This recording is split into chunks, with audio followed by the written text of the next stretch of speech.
अपराधी किसी दूसरी दुनिया से नहीं आते, वो यहीं आपके और हमारे आसपास मौजूद होते हैं। इसीलिए आपसे कहता हूं, अपना ख्याल रखना।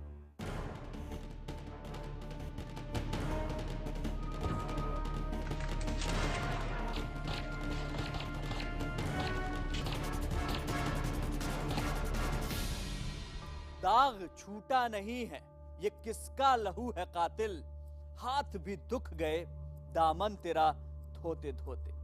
जी हां, ये वो कहानी है जो 44 साल बाद भी लोगों के जहन में बनी हुई है। कुछ ऐसा हंगामा बरपा था कि इंसानियत भी रो पड़ी थी। मौत का ऐसा मंजर था जिसे आज भी याद करके रोंगटे खड़े हो जाते हैं। इस शहर में कई सालों से रह रहे वेल ज्वेटर पर कुछ लोग लगातार नजर रख रहे थे। फिलिस्तीन में जन्मा वेल ज्वेटर एक ट्रांसलेटर था। वो अरबी भाषा में लिखे अरेबियन नाइट्स का इटालियन भाषा में अनुवाद कर रहा था। उस पर निगाह रखने वाले लोग उसकी हर हरकत का ब्यौरा तैयार कर रहे थे। वो कहां जाता है, किससे मिलता है, वो कब घर से बाहर निकलता है और कब घर वापस लौटता है।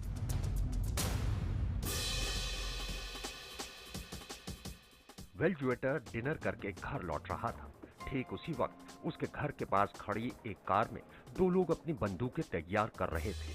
उन्होंने अपनी बंदूकों पर साइलेंसर लगाया और जैसे ही ज्वेटर बिल्डिंग में दाखिल हुआ, कार में बैठे दो सायद ही बाहर निकले और उसके पीछे हो लिए। वेल ज्वेटर बिल्डिंग के लिफ्ट के पास पहुंचा और मौत बनकर दो बंदूकधारी उसके पीछे आकर खड़े हो गए। ज्वेटर मुड़ा और इससे पहले कि वो कुछ समझ पाता, दोनों बंदूकें बारूद उगलने लगी।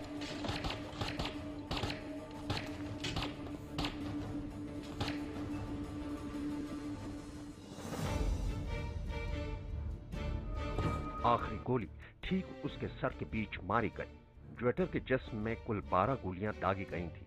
कत्ल के बाद दोनों कातिल बड़े आराम से बिल्डिंग से बाहर निकल गए।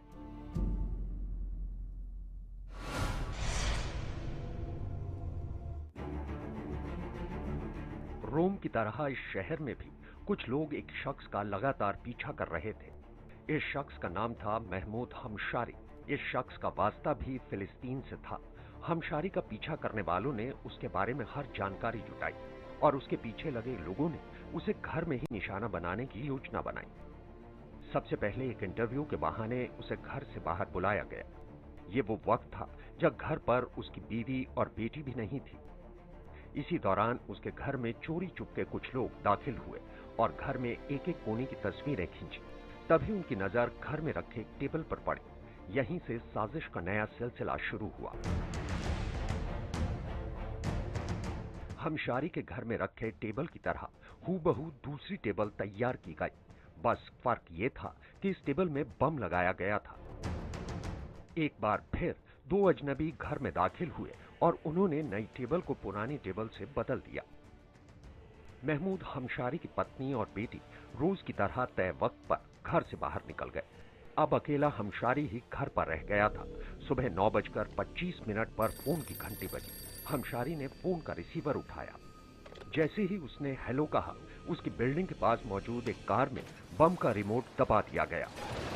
तेज धमाके के साथ टेबल के परखचे उड़ गए और हमशारी बुरी तरह से घायल हो गया। कुछ हफ्ते बाद अस्पताल में हमशारी की मौत हो गई। दुनिया के दो अलग अलग देशों में दो सनसनीखेज कत्ल, न कातिल का पता और न मकसद का। आखिर इन दोनों हत्याओं के बीच रिश्ता क्या था? बस इतना कि मारे गए दोनों शख्स फिलिस्तीन से जुड़े थे। दुनिया इन दोनों हत्याओं को अलग अलग देख रही थी, लेकिन अचानक ऐसी हत्याओं का एक सिलसिला चल पड़ा और जब इन सभी घटनाओं को एक साथ जोड़कर देखा गया तो दुनिया के सामने बदले की एक ऐसी कहानी आई जिसे देखकर दुनिया सिहर गई। आपको एक एक हत्या की सारी कड़ियां दिखाएंगे, लेकिन उससे पहले यह देखते हैं ये कहानी शुरू कहां से हुई।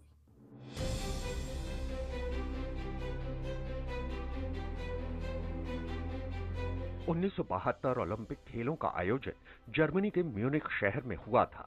दुनिया भर के तमाम देशों के खिलाड़ी इसमें हिस्सा लेने आए थे। खेल शुरू हुए एक हफ्ते से ज्यादा का वक्त बीत चुका था। कोई नहीं जानता था कि आने वाले दिनों में ओलंपिक गेम्स विलेज में कुछ ऐसा होने वाला है जो खेलों के इतिहास का सबसे काला अध्याय बन जाएगा। एक ऐसी शक्ल सूरत उस टाइम नज़र आई वहाँ पर, जो शायद मेरे जीवन में पहली बार आतंकवाद का वो इतना भयानक चेहरा वहाँ पर मेरे सामने नज़र आया ओलंपिक के अंदर, जो आज तक मैं उसको भुला नहीं पाया हूँ। तारीख 5 सितंबर 1972, वक्त सुबह के 4:30 बजे। खिलाड़ियों की तरह ट्रैक सूट पहने 8 अजनबी लोहे की दीवार फांदकर ओलंपिक विलेज में घुसने की कोशिश कर रहे थे। तभी वहां कनाडा के कुछ खिलाड़ी पहुंच गए। दीवार फांदने वाले अजनबी सहम गए। कनाडा के खिलाड़ियों ने उन्हें किसी दूसरे देश का खिलाड़ी समझा और फिर दीवार फांदने में उनकी मदद की।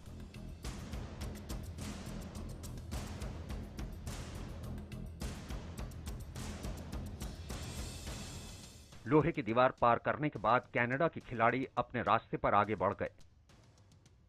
दूसरी तरफ ट्रैक सूट पहने अजनबी उस इमारत के बाहर पहुंच गए जहां इजरायली खिलाड़ियों को ठहराया गया था। इस इमारत में दाखिल होते ही इन अजनबियों का असली चेहरा सामने आ गया। ये कोई खिलाड़ी नहीं बल्कि हथियारों से लैस आतंकी थे।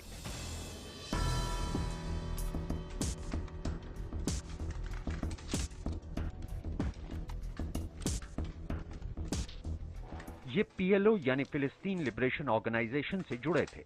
8 आतंकी हाथों में हथियार लेकर अपने मिशन को अंजाम देने निकल पड़े।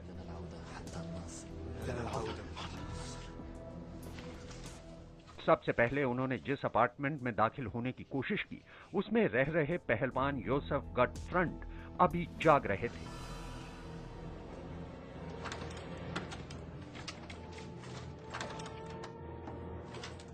शोर सुनकर वो दरवाजे तक पहुंचे, लेकिन तब तक देर हो चुकी थी। गटफ्रंड ने शोर मचाकर अपने बाकी साथियों को खबरदार कर दिया। पूरे हॉस्टल में हड़कंप मच गया। कुछ खिलाड़ी भागने की कोशिश करने लगे, लेकिन रेसलिंग कोच मोसे वेनबर्ग दौड़कर किचन में घुसे और मुकाबला करने के लिए एक चाकू उठा लिया।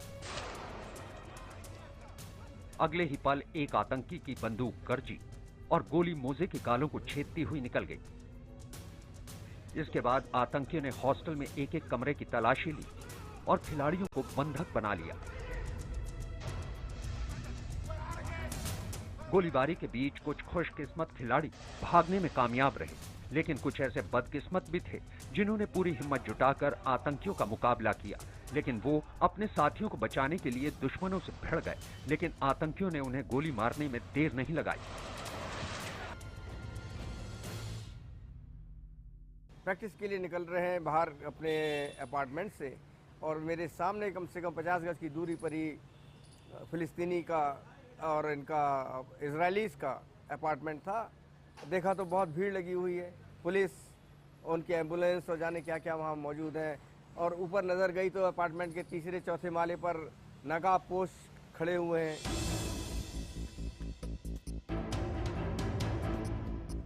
आतंकियों ने मांग रखी कि इजराइल की जेलों में बंद 234 फिलिस्तीनियों को रिहा किया जाए, लेकिन इजराइल ने दो टूक शब्दों में कह दिया कि आतंकियों की कोई मांग नहीं मानी जाएगी। इसके बाद आतंकियों ने 2 खिलाड़ियों के शवों को हॉस्टल के दरवाजे के बाहर फेंक दिया। वो ये संदेश देना चाहते थे कि यही हाल बाकी खिलाड़ियों का भी होगा, लेकिन इजराइल का इरादा नहीं बदला।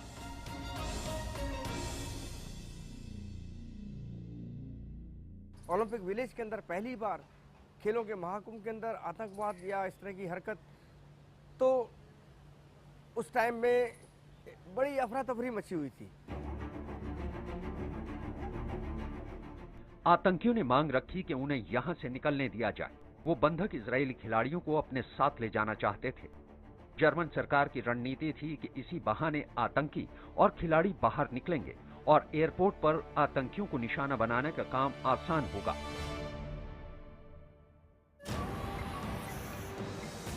तारीख 5 सितंबर 1972, वक्त रात के 10 बजे। प्लान के मुताबिक आतंकियों को बस मुहैया कराई गई जो उन्हें एयरपोर्ट तक ले गई। एयरपोर्ट पर अंधेरे में जगह जगह शार्प शूटर तैनात कर दिए गए थे। पूरी दुनिया अपने टीवी स्क्रीन पर इस मंजर को लाइव देख रही थी। खिलाड़ियों को बस से उतारकर हेलीकॉप्टर में बिठाया गया। इसके कुछ ही सेकंड बाद शार्प शूटरों ने आतंकियों को निशाना बनाना शुरू कर दिया। खुद को चारों तरफ से घिरता देख आतंकियों ने निहत्थे खिलाड़ियों पर गोलियां बरसानी शुरू कर दी। एक हेलीकॉप्टर को बम से उड़ा दिया गया। फिर दूसरे हेलीकॉप्टर में बैठे खिलाड़ियों को भी गोलियों से भून दिया गया। कुछ ही मिनटों में एयरबेस पर मौजूद हर आतंकी मारा गया। साथ ही इजराइल के 9 खिलाड़ी भी आतंकियों की गोलियों के शिकार बन गए। यकायक पता लगा कि रात के टाइम में ही लेट न्यूज़ आ गई थी कि वहाँ पर जो है आतंकवादियों ने पूरे हेलीकॉप्टर को ही उड़ा दिया, जिसके अंदर इजरायली बैठे हुए थे। फिलिस्तीनी आतंकवादी संगठन ब्लैक सितंबर ने इजराइल के 11 खिलाड़ियों को म्यूनिख ओलंपिक में बंधक बनाया और फिर उन्हें मार दिया। हालांकि इस मिशन के दौरान 8 आतंकवादी मारे गए, लेकिन इजराइल इतने भर से चुप रहने वाला नहीं था। उसने अपनी खुफिया एजेंसी मोसाद की मदद से उन सभी लोगों के कत्ल की योजना बनाई जिनका वास्ता ब्लैक सितंबर से था। उसने इस मिशन का नाम दिया रेथ ऑफ गॉड, यानी ईश्वर का कहर। मिशन शुरू होने के कुछ ही महीनों के अंदर मोसाद एजेंट्स ने वेल्जुएटर और महमूद हमशारी का कत्ल कर सनसनी मचा दी। अब बारी थी अगले निशाने की।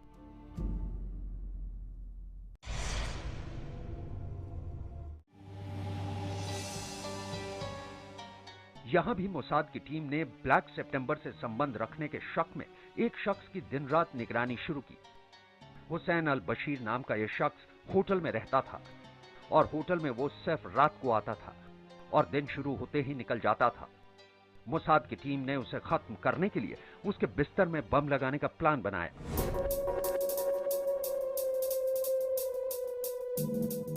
बम लगाना कोई मुश्किल काम नहीं था। यह काम तो आसानी से हो गया। तारीख 24 जनवरी 1973। रात को जैसे ही बशीर बिस्तर पर सोने के लिए गया, एक धमाके के साथ उसका पूरा कमरा उड़ गया। इजराइल का मानना था कि वो साइप्रस में ब्लैक सितंबर का प्रमुख था। हालांकि उसकी हत्या के पीछे रूसी खुफिया एजेंसी केजीबी से उसकी नजदीकियां अहम मानी गई।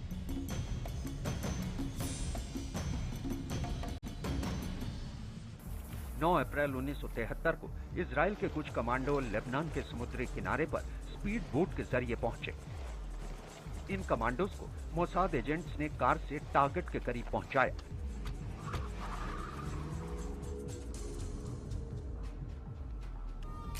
कमांडो आम लोगों की पोशाक में थे और कुछ ने महिलाओं के कपड़े पहन रखे थे।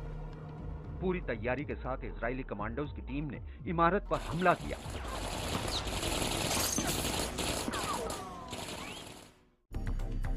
इस मिशन में ब्लैक सितंबर के ऑपरेशन लीडर मोहम्मद यूसुफ अल नजर, पीएलओ का चीफ ऑफ ऑपरेशन कमाल अदवान, पीएलओ का प्रवक्ता कमाल नासिर को मार गिराया।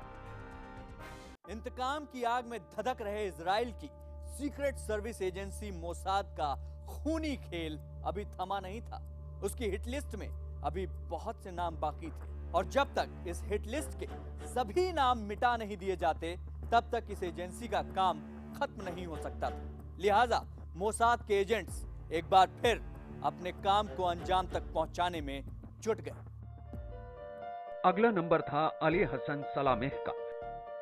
अली हसन सलामेह यानी वो शख्स जो म्यूनिख कत्लेआम का मास्टरमाइंड था और जिसने इजरायली एथलीटों को बंधक बनाने का ब्लूप्रिंट तैयार किया था। मोसाद ने सलामेह को एक कोड नेम दिया था, रेड प्रिंस।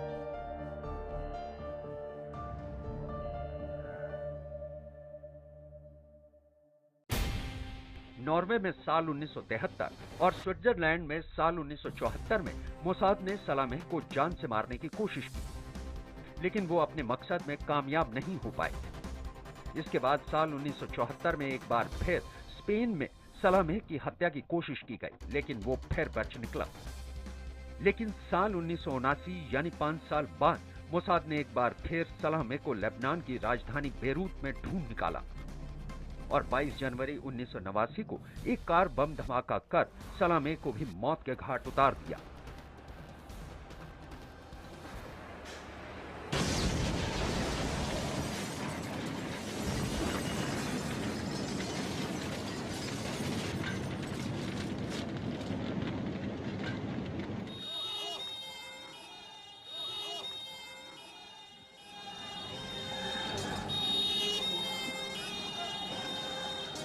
म्यूनिख कत्लेआम का गुनहगार मारा जा चुका था, लेकिन आपको बता दें इस कत्लेआम के 7 साल बाद तक चले मोसाद के ऑपरेशन में उसके एजेंट्स ने 11 में से 9 फिलिस्तीनियों को मौत के घाट उतार दिया था। लेकिन एक सच ये भी है कि करीब 20 साल तक चले इस सीक्रेट ऑपरेशन में मोसाद ने 35 फिलिस्तीनियों को मारा था।